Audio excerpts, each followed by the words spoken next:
C'est un sujet qui me passionne qu'on aborde aujourd'hui avec une diplômée en ostéopathie et certifiée en biodynamique. Je reçois Martine Vaillancourt qui Oui, œuvre dans le domaine du mieux-être depuis une vingtaine d'années. On va apprendre à se connaître et connaître la mission aussi de Martine. Bonjour! bonjour, quel bonheur de pouvoir m'adresser à toi et à tes auditeurs aujourd'hui. Ça nous fait plaisir parce que la santé, c'est quelque chose de très important dans une vie, hein. Quand on n'a pas la santé, on peut pas s'accomplir, on peut pas travailler, on peut pas s'épanouir en fait. Et c'est important de prendre soin de toi. Tu as le titre d'ostéopathe, donc tu t'es intéressé à la santé dans ta vie. Comme tout le monde, hein, j'ai eu mes propres petits défis de santé, mes propres rattles, mes propres problèmes de santé qui m'ont amené, évidemment, à travers un cheminement de prise de conscience et ainsi de suite. Et alors, tranquillement, autour de la fin trentaine, je dirais, naturellement, mais je me suis réinventée pour me diriger vers l'ostéopathie. Parce que à travers, évidemment, toutes mes années de cheminement et d'exploration, pour moi, la dimension des liens qui existaient entre nos conflits, nos problématiques de vie et notre santé, pour moi, c'était une évidence. Alors, j'étais très curieuse de comprendre comment ça marchait. Et quand j'ai appris un peu quels étaient les postulats ou la philosophie qu'il y avait derrière l'ostéopathie, je me suis dit, oh, je vais apprendre comment ça marche, comment les liens finalement peuvent s'expliquer entre, par exemple, nos émotions, nos problématiques psychologiques et, par exemple, nos problèmes de santé. Alors, j'ai appris un paquet d'affaires, mais j'ai pas appris ça. Ah, Je suis devenue ostéopathe et évidemment, c'est un travail que je fais à tous les jours, qui est extraordinairement enrichissant. Mais je me suis rendue compte très, très rapidement qu'une technique pouvait très bien fonctionner avec une personne, mais ne fonctionnait pas avec l'autre. Et là, hmm. je me rendais compte que oui, on l'énonce dans les principes de l'ostéopathie que le corps est une unité, qu'on est le reflet de notre état, nos états émotionnels, mais j'avais toujours pas compris comment ça fonctionnait. Alors, pour moi, la recherche était repartie et au fur et à mesure des années, c'est là que j'ai tombé finalement sur les travaux sur les lois biologiques et pour moi, ça a été une épiphanie. À partir de là, j'ai fait comme, OK, là, on a l'information pour véritablement comprendre les mécanismes qui permettent de comprendre c'est quoi la psychosommation en fait. Hmm. Voilà. C'est très intéressant, c'est fascinant.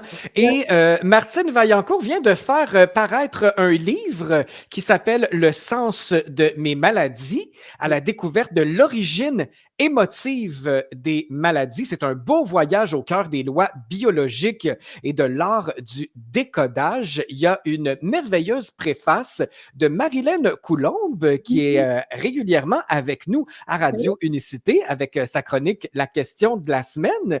C'est d'ailleurs le pourquoi j'ai eu l'intérêt de t'inviter, Martine, dans le monde de Slide Chapel à Radio Unicité, parce que j'ai vu que Marilyn avait fait affaire avec toi en tant qu'ostéopathe et que ça a complètement changé sa vie. C'est comme ça que tu as connu Marilyn? Marilyn, effectivement, est venue une première fois me consulter dans mon petit bureau. Et puis, vraisemblablement, on a eu un moment significatif ensemble dans lequel on a été en mesure, finalement, de façon assez simple, de mettre en lumière la profondeur de la souffrance qui l'habitait à ce moment-là. Et c'est ça, on a donc créé une certaine complicité. Donc, puis je te parle de ça, ça doit faire au moins une dizaine d'années, si c'est pas 12, 13 ans qu'elle est venue me voir les premières fois. Mhm. Et bon, au cours des années, elle se présentait à l'occasion. Et quand moi, j'ai pris la décision de créer un programme d'enseignement, d'atelier sur le sens de mes maladies, parce que c'est ce qui m'a motivée au départ. C'était pas le livre au départ. C'était vraiment de créer ce programme d'enseignement-là. Je venais de voir Marilyn quelques jours avant, puis spontanément, je me suis dit, tiens, je vais lui envoyer l'invitation, peut-être que ça pourrait l'intéresser.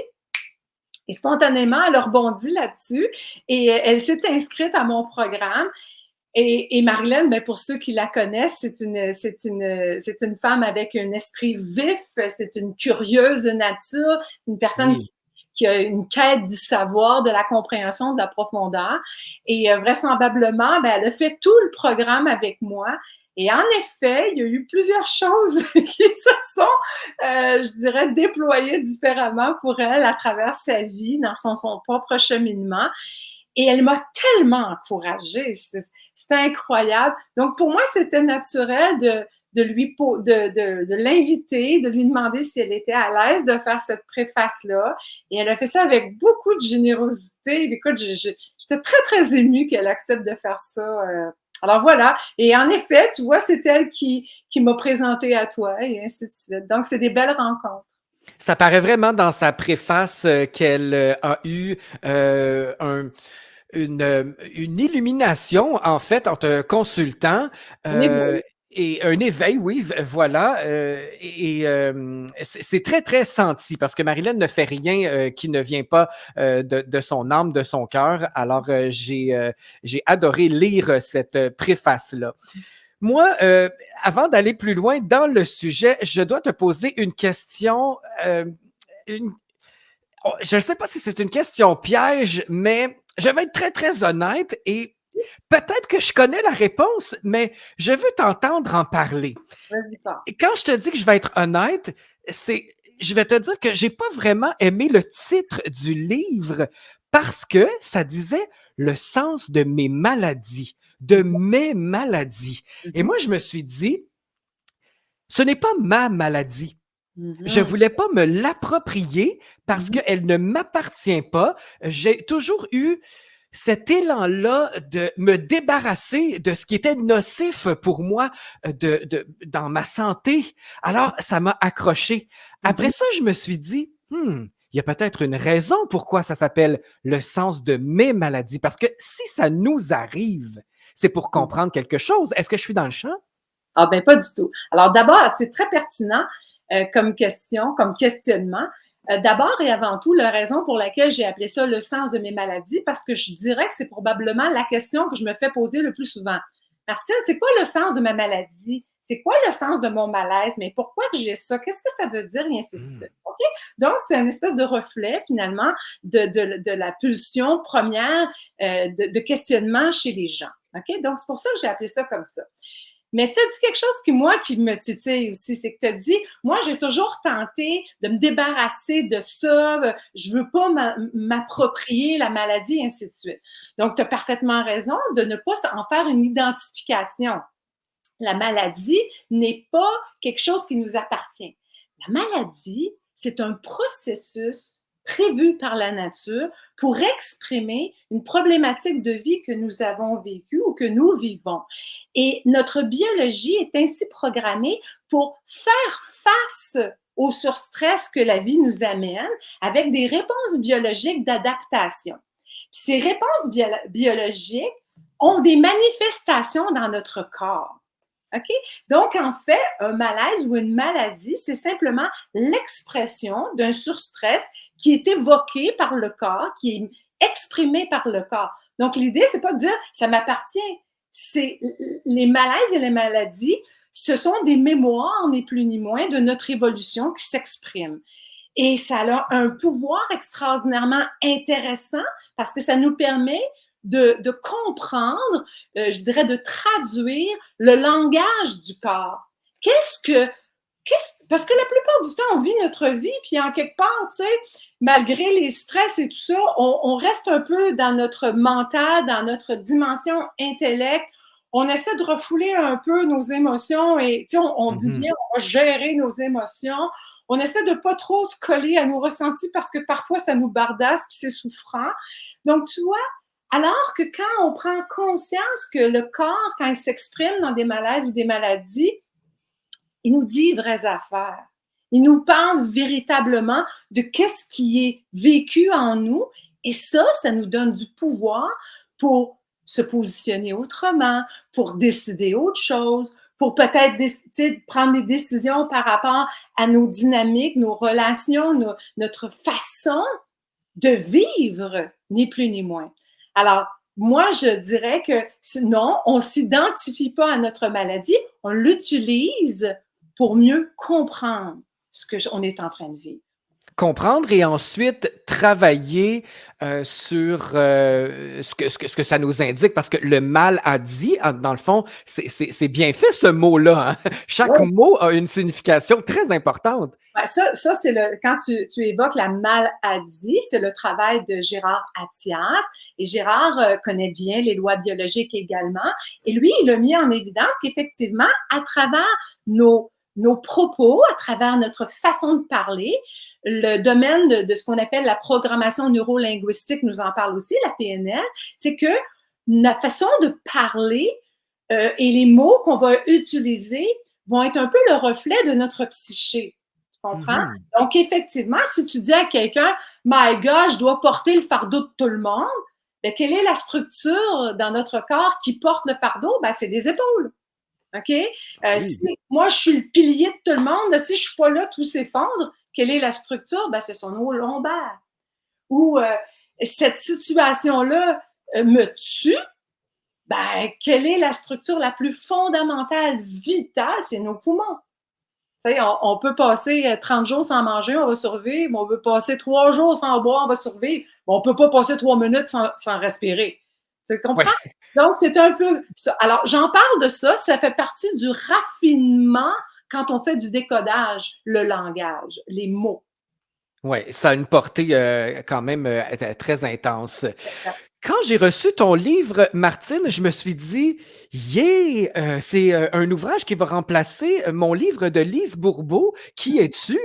Parce que il est beaucoup plus épais, il est beaucoup plus complet, ton livre.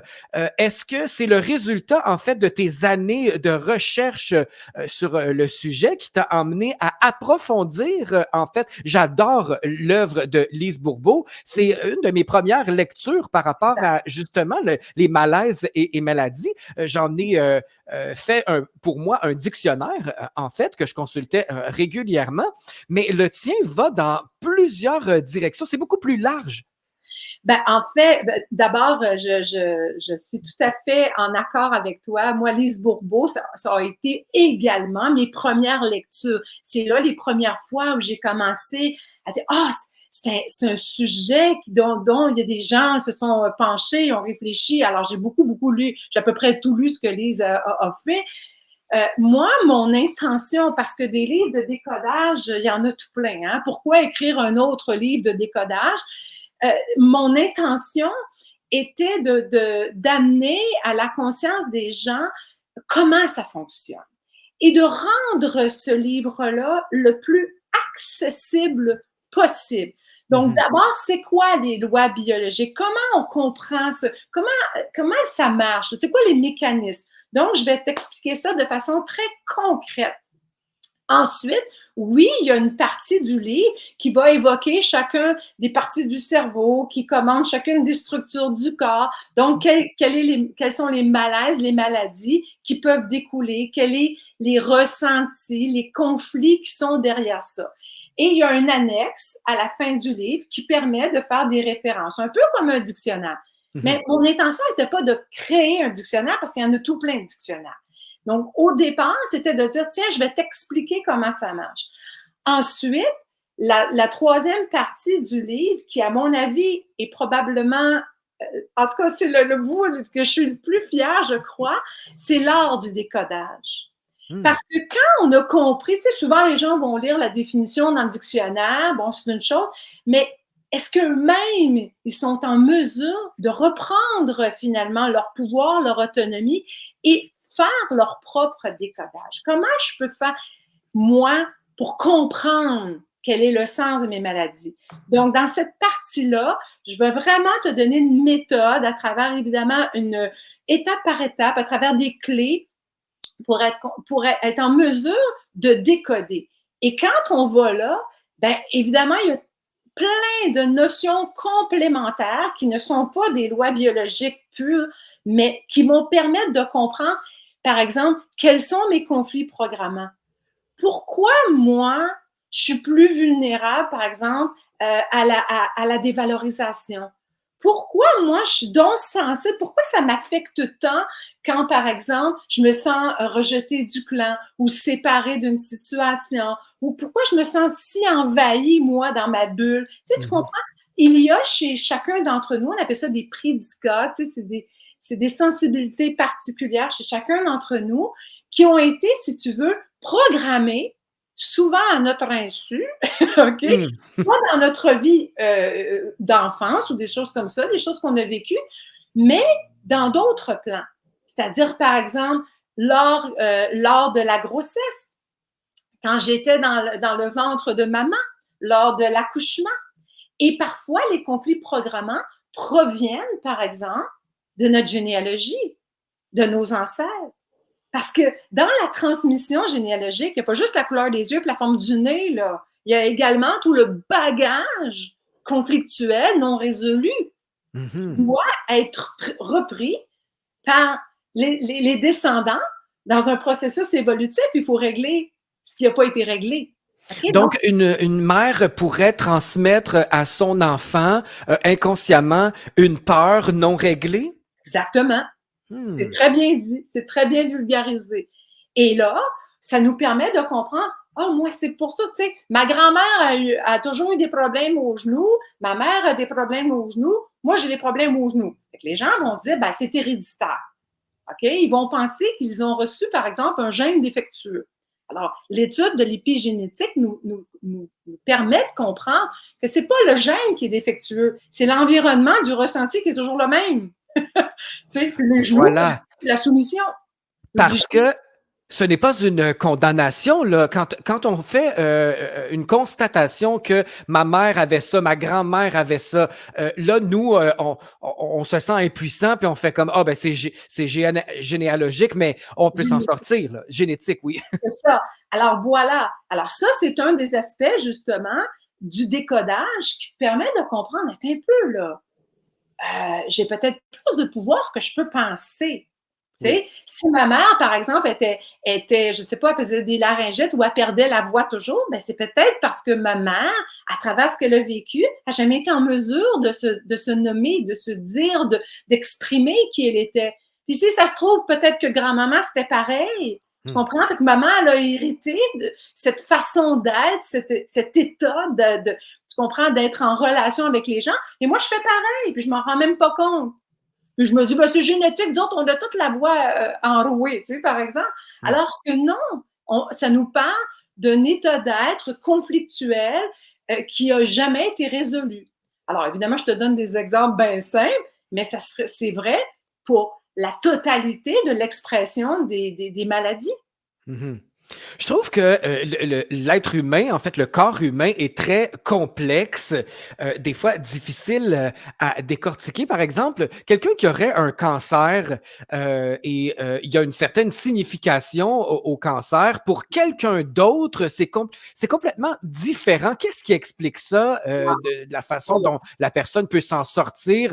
Par exemple, quelqu'un qui a un diagnostic de cancer, là, peu importe lequel, puis il lui reste quelques mois à vivre, puis finalement, il s'éteint au bout de ce quelques mois-là, mais la personne d'à côté a le même diagnostic, le même cancer, puis lui, ça fait 10-15 ans qu'il vit, il s'en sort d'une certaine façon. Alors, là, ce que tu viens de poser, c'est une question, là, c'est une question à 100 piastres, OK? Oui, hein? Alors, il faut bien comprendre, OK? Je vais te donner un exemple. C'est la façon la plus simple. Mettons que quelqu'un se fait dire que, madame, vous avez un cancer du sein. OK? Bon, un cancer du sein, peu importe, OK? Comment se fait-il qu'il y en a qui vont passer à travers leur cancer du sein alors qu'une autre personne, ben, elle va en décéder, OK? Alors, il faut savoir, puis ça, c'est quelque chose que j'ai pris le temps de bien l'expliquer dans le livre, c'est que le sein, il y a plusieurs structures dans un sein, par exemple. Pour te donner une idée très simple, il y a les glandes mammaires et il y a les canaux galactophores. Okay? Donc, le lait transite évidemment par les canaux. Mais les glandes mammaires ne sont pas contrôlées par la même partie de cerveau que les canaux galactophores. Les glandes mammaires sont contrôlées par notre tronc cérébral. Et le tronc cérébral commande tous les organes vitaux, tout ce qui permet finalement la survie. OK? Donc, si j'ai un ressenti de ne pas pouvoir nourrir, par exemple, mon enfant ou mon partenaire, et que je pense qu'il ne pourra pas survivre si je ne suis pas là pour lui, ben c'est mes glandes mammaires qui vont être atteintes. OK. Alors que si, par exemple, j'ai une situation relationnelle compliquée dans laquelle je n'arrive pas à nourrir ma relation, c'est pas les glandes mammaires qui vont être atteintes, c'est les canaux galactophores. OK? Donc, évidemment, c'est toujours le même sein, mais c'est deux structures complètement différentes, avec des réponses biologiques différentes, avec des manifestations physiologiques différentes. Mhm. Et à travers les lois biologiques, on apprend que la personne qui va survivre, c'est celle qui a solutionné son conflit. C'est ça la grande différence. OK? Donc, la question que tu poses, c'est une question qui demande du temps à expliquer parce que c'est pas justement en surface. C'est souvent ça le problème du décodage, c'est que les gens restent en surface. Ils ne comprennent pas comment le cerveau s'est programmé et comment il répond. Et c'est ce qui nous permet de véritablement poser un décodage juste, efficace, bien fondé, qui va redonner du pouvoir à la personne. Mais si on fait juste un décodage de surface, tu comprends? On n'arrivera pas à déterminer, mais pourquoi elle a sensibilisé ça? Tu sais, elle a passé à travers, mais pas l'autre. Alors, c'est une question qui demande beaucoup d'approfondissement, ce que tu me poses là. En effet, parce que chaque personne réagit différemment. Il y a beaucoup de psychologique aussi là-dedans, dans le sens que quand on va à l'hôpital, on reçoit un diagnostic. Pour moi, c'est comme une mise à mort. Donc, la Oh, personne peut euh, euh, voir sa vie s'éteindre parce qu'on vient de lui dire, Madame ou Monsieur, il vous reste 6 mois à vivre. La ouais. personne sort de là puis fait comme, bon, ça y est, mes jours sont comptés. Donc, le cerveau enregistre que, ah, il reste 6 mois à vivre. Tandis qu'une autre personne peut dire, non, non, non, il n'y en est pas question. Je veux vivre et je vais vivre. Alors, c'est délicat, ça. Oui, alors, moi, ma position là-dessus, c'est d'abord et avant tout, je dis toujours aux gens, quand on est malade, on va voir un médecin pour qu'il puisse déterminer ce qu'on a. OK? Je te donne un exemple. Pour un mal de ventre, il peut y avoir une multitude de problématiques qui sous-tendent ça. OK? Ouais. Un problème à l'épaule, ben, ça peut être la capsule, ça peut être les tendons, tu comprends? Il peut y avoir plein de choses. Mhm. Donc, avant de faire un décodage puis de dire n'importe quoi, il faut savoir très exactement ce qu'on a. Ça, Mhm. c'est la première chose. Et ça, c'est le médecin. Évidemment, le médecin va faire ses recommandations X, Y, Z d'examen et de traitement. Et là, les gens doivent choisir ce qui leur apparaît convenable. On est souverain quand même à travers notre corps, donc on prend des décisions. Mais du moment où on a un diagnostic, alors comme tu as dit, toi, tu as dit, wow, c'est une condamnation à mort. Moi, ce que je dis, c'est qu'il faut recevoir le diagnostic comme étant un pivot pour comprendre ses souffrances. Le corps, encore là, n'est pas là pour nous faire mourir. Il n'est pas là pour. Le corps ne se détraque pas. Le corps exprime très exactement, à travers des mécanismes, des programmations qui ont assuré notre survie jusqu'à maintenant, une problématique de vie, des ressentis qui sont conflictuels. Alors, quand on reçoit le diagnostic, là, on est en mesure de dire, ah, OK, voilà ce que j'ai. Donc, là, je vais pouvoir faire un décodage de qualité, posé, convenable, qui va me permettre de comprendre qu'est-ce que je peux faire maintenant, moi, pour m'aider. Parce que c'est pas les médecins qui nous guérissent. OK? C'est pas les thérapeutes ni les ostéopathes qui guérissent les gens. OK? Les gens sont responsables de leur guérison à travers leur compréhension de qu'est-ce qu'ils peuvent faire pour s'aider. Tu sais, Hippocrate, hein, qui est le père de la médecine, il disait, avant de soigner qui que ce soit, assure-toi qu'il est prêt à renoncer ce qui le rend malade. Ah oui, vraiment. Tu vois ce que je veux dire? Il faut Ouais. être conscient de qu'est-ce qui nous a rendus là.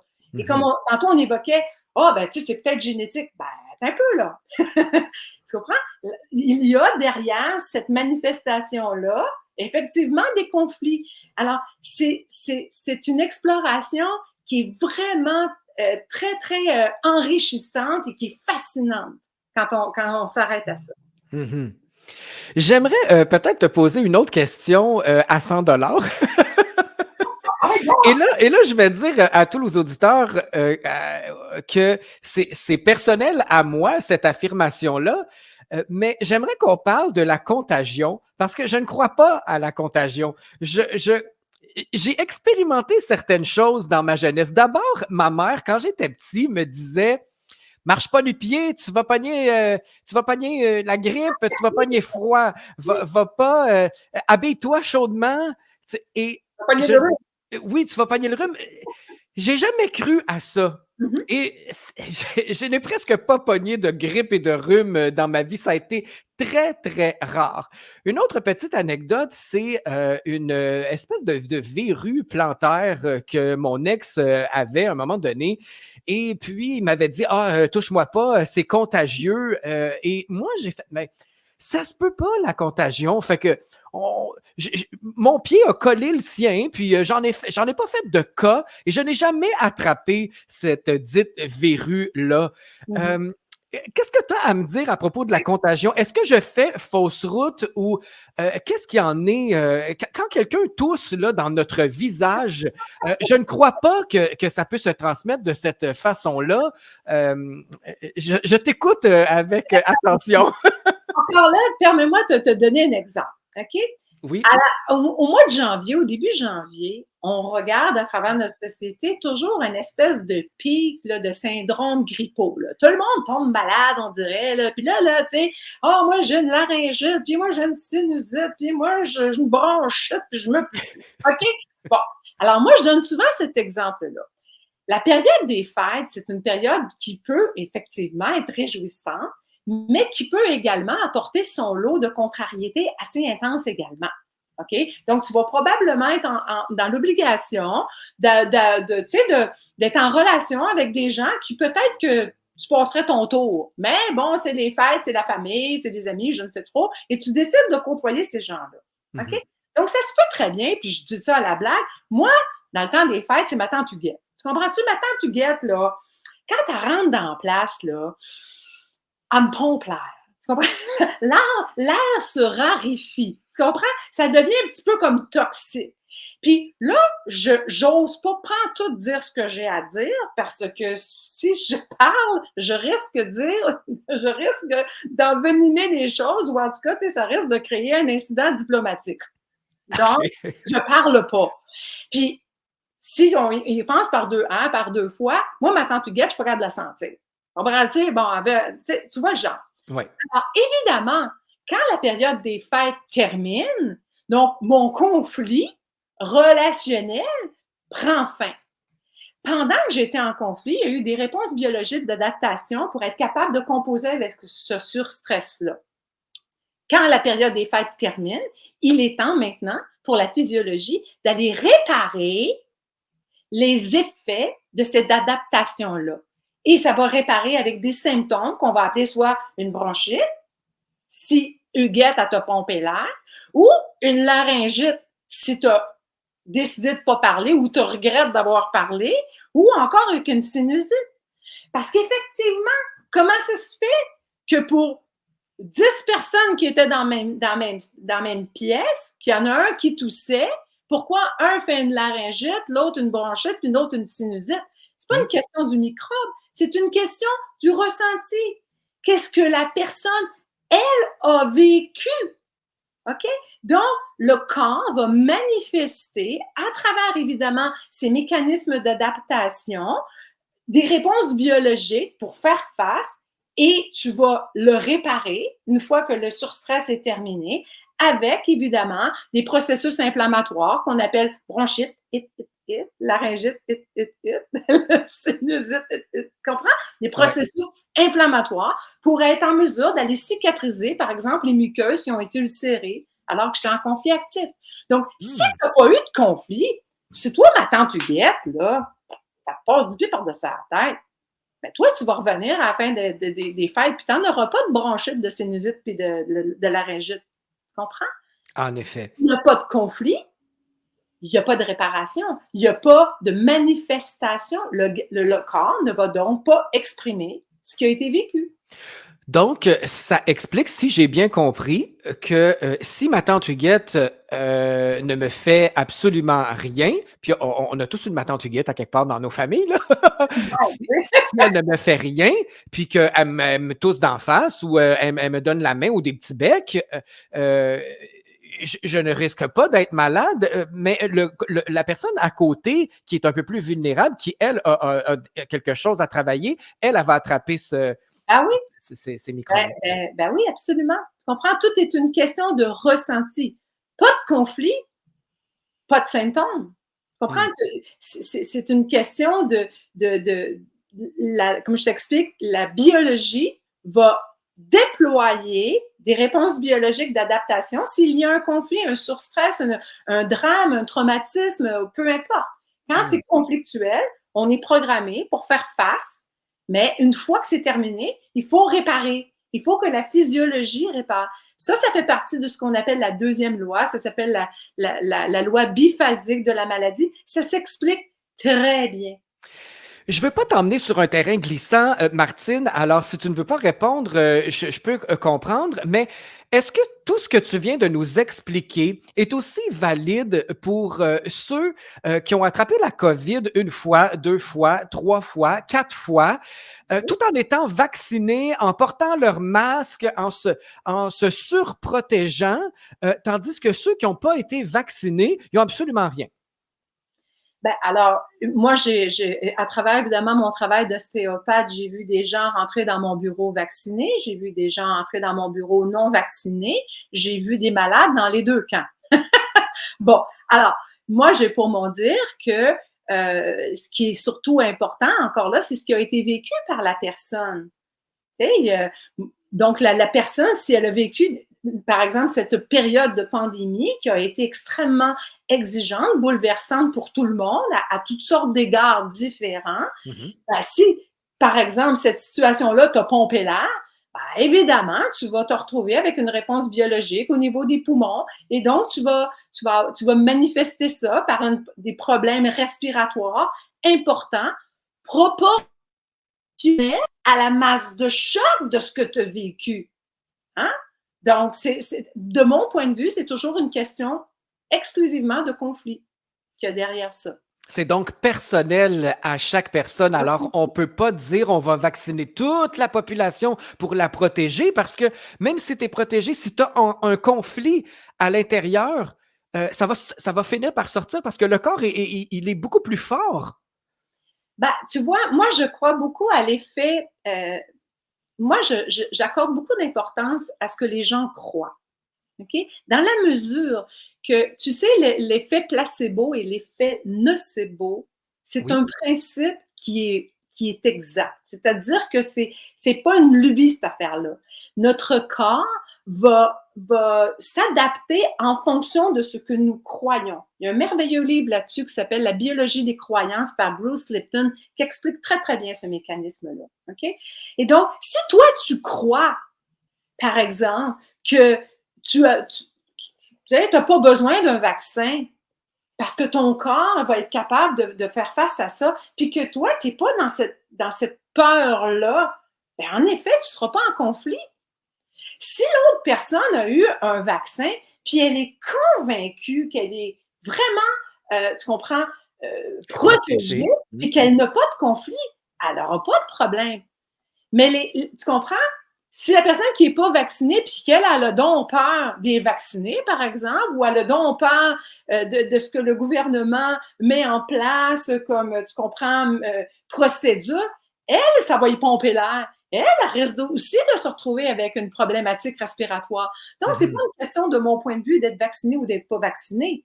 C'est une question de qu'est-ce que tu es en train de vivre.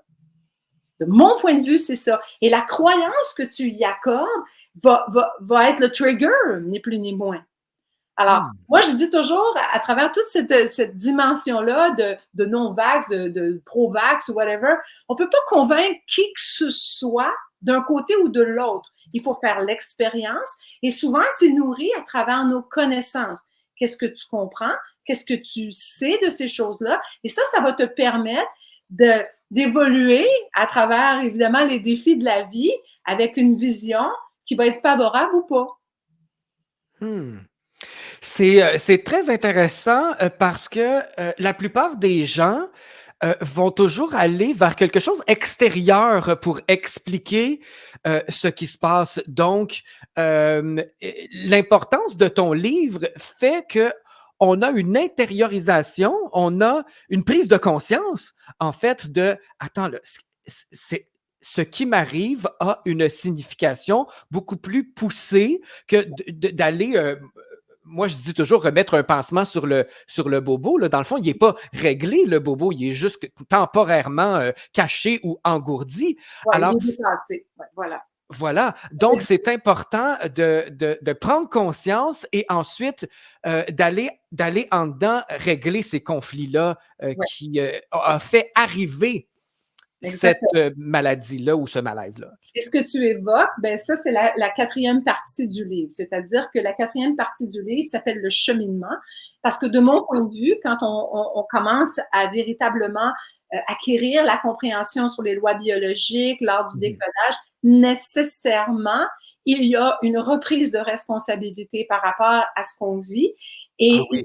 d'aller vraiment à la rencontre de qui nous sommes et de cheminer, et d'évoluer et de comprendre que ce qui nous arrive, effectivement, c'est notre responsabilité. C'est pas la faute des autres. Hein? Moi, je dis toujours, il y a plein de gens qui me disent, ouais, mais tu sais, moi, j'ai des problèmes relationnels, puis tu sais, mon mari est comme ça, puis mon boss, c'est un enfant de nanane, puis Mhm. mais en fait, tout ça, je dis, ça ne regarde pas ton conjoint ni ton patron.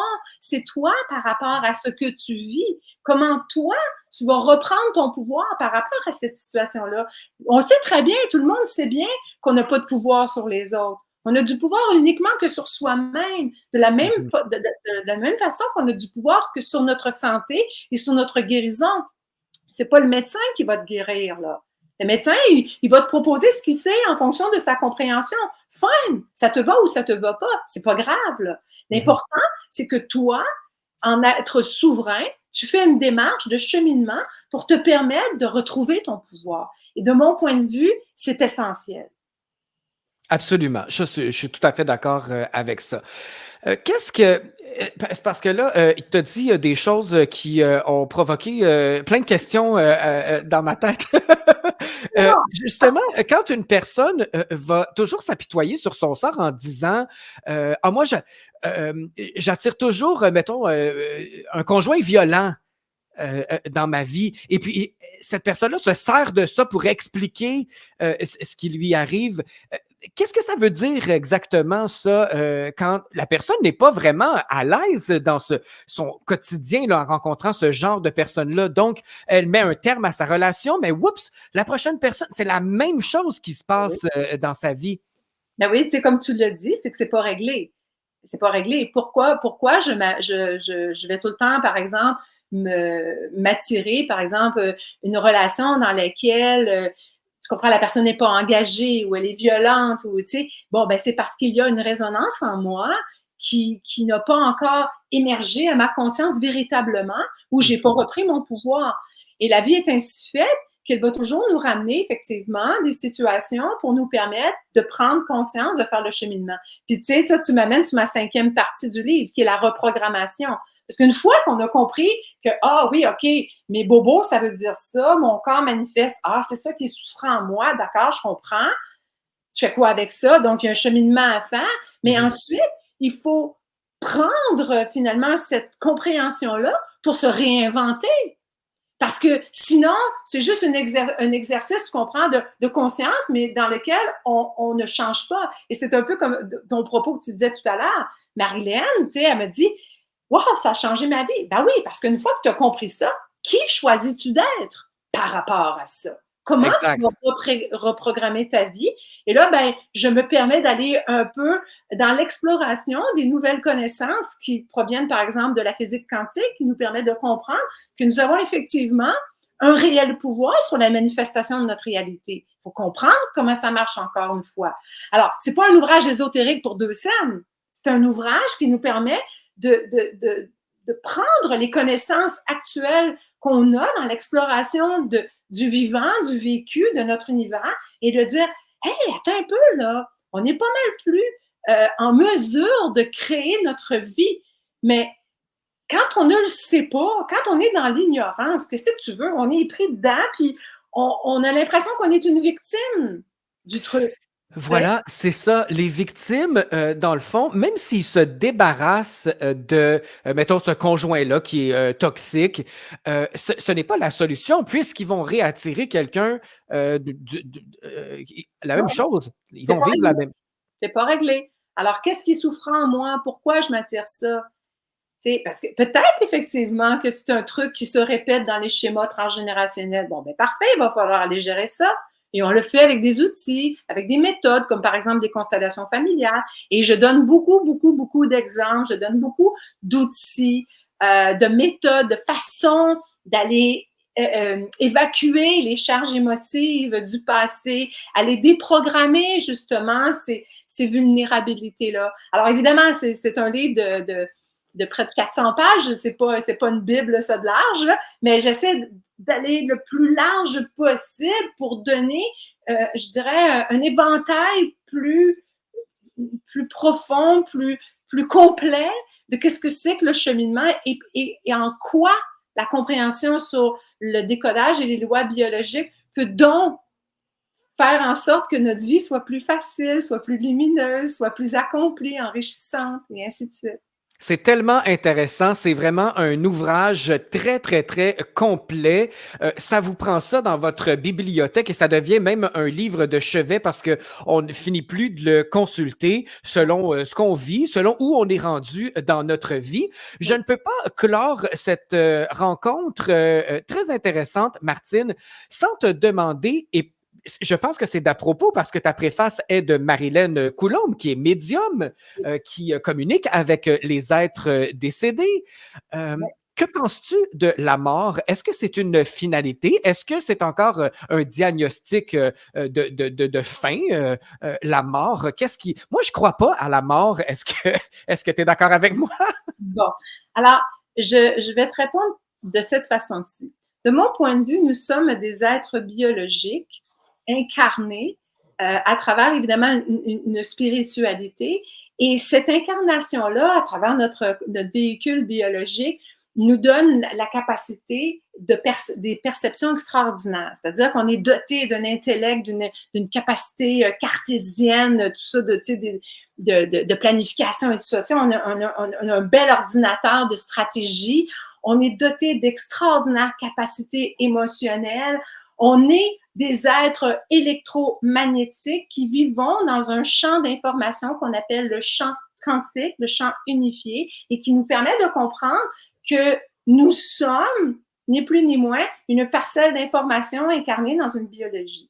Alors, de mon point de vue, la mort fait partie des dimensions avec lesquelles on peut, je dirais, évoluer.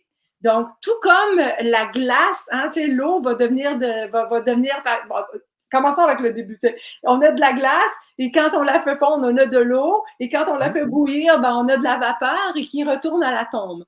Donc, tout se transforme. Et de mon point de vue, notre psyché, notre cerveau, c'est simplement l'interface entre notre biologie et le champ quantique. Et donc, on pourrait penser effectivement que nous sommes des êtres spirituels, des êtres divins, des êtres de lumière, des êtres faits d'énergie et d'ondes et de particules subatomiques et on s'amuse. Alors, non, la mort, de mon point de vue, ce n'est pas une finalité.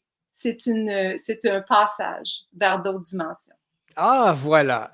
Alors, je vais inviter tous les auditeurs à se procurer ce merveilleux ouvrage. Il est disponible partout? Non, pas du tout. Imagine-toi, moi, quand j'ai fait ce livre-là, je l'ai fait de façon très, très modeste. C'est-à-dire que c'est vraiment un élan d'auteur et on peut se le procurer uniquement sur mon site Internet. C'est-à-dire que moi, j'ai pas d'éditeur. J'ai fait ça à mi-terme. J'ai fait ça, tu comprends, de façon à compte d'auteur. Donc, il faut aller sur Wow! le site lesensdemesmaladies.com. Alors, quand tu vas arriver sur le site lesensdemesmaladies.com, ben là, tu vas voir, OK, c'est quoi ce programme-là? C'est qui cette madame-là? Puis, tu sais, qu'est-ce que je propose, évidemment, évidemment, comme parcours. Et il y a un onglet, donc tu vas voir le livre. Alors, tu peux cliquer évidemment là-dessus. Tu vas avoir évidemment une explication, une présentation de ce livre-là. Il est disponible en version papier, comme tu l'as montré tantôt, hein, le Sens de mes Oui, maladies en version papier, ou encore il est disponible EPUB, tu sais, la version numérique est également. Alors, tu commandes ça, et puis moi, ben, qu'est-ce que tu veux? Je vais préparer la commande, puis je vais t'envoyer ça j'adore ça. C'est une expérience personnalisée. Oui, alors je mettrai le j'ai lien. avec toi. Tu vois, on s'est parlé, je te dis, ben, attends un peu, je t'envoie ça, clique, on l'envoie et c'est parti. Absolument. Alors, je mettrai le lien de ton site sur nos réseaux sociaux pour inviter les gens à se commander leur copie. Comme tu viens de le dire, soit en version livre papier ou en version numérique pour ceux qui lisent sur leur appareil avec une liseuse. Voilà.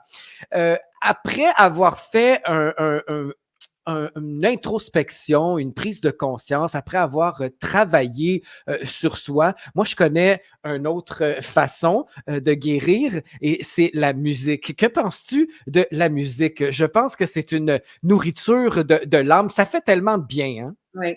Alors, ce que tu sais pas de moi, Sly, c'est que moi, dans une autre vie, j'ai été musicienne, et je suis musicienne. C'est-à-dire que moi, je suis auteur, compositeur, interprète. J'ai fait ça dans ma première vie. Alors, la musique a une place toute particulière pour moi, clairement. Je suis de celles qui aiment évidemment les œuvres qui ont du sens. Bon, comme tout le monde, j'aime bien ça, tu sais, m'amuser puis me faire divertir, mais j'ai un amour profond des poètes, des poétesses, des gens qui ont des choses à raconter. Pour moi, c'est extraordinairement important. Et la personne, je te dirais, qui est un peu, si on peut dire, mon idole, c'est Richard Desjardins. Moi, Desjardins, je connais son œuvre au complet. Je l'ai rencontré à plusieurs reprises. J'ai vu à peu Ah près tous ses oui, spectacles. J'adore son œuvre. Ouais. tout un poète, hein? Qu'est-ce qu'on Ouais. pourrait écouter de Richard Desjardins? Ben, il y en a tellement des belles, mais je me disais, OK, tu sais, qu'est-ce qui est en lien avec le sujet du jour? Ben, je dirais que le cœur est un oiseau. Parce que nous avons une capacité extraordinaire de déployer des ailes, de s'élever quand on se reconnecte à son cœur, à son émotivité, à sa dimension affective. Et c'est ce qui nous permet de toucher l'essence de qui nous sommes. Et la santé, elle est là. Elle est dans la sérénité, elle est dans la paix. Et je trouve que cette chanson-là, Le cœur est un oiseau, l'évoque merveilleusement bien. Martine Vaillancourt, ça a été un plaisir de te recevoir dans le monde de Slide Chapel à Radio Unicité. Elle est l'auteure du livre Le sens de mes maladies à la découverte de l'origine émotive des maladies. Ça a été un plaisir. Un plaisir partagé. Je te remercie beaucoup de m'avoir donné l'opportunité là, de pouvoir vous parler de cette passion qui m'anime. Merci infiniment. Au revoir.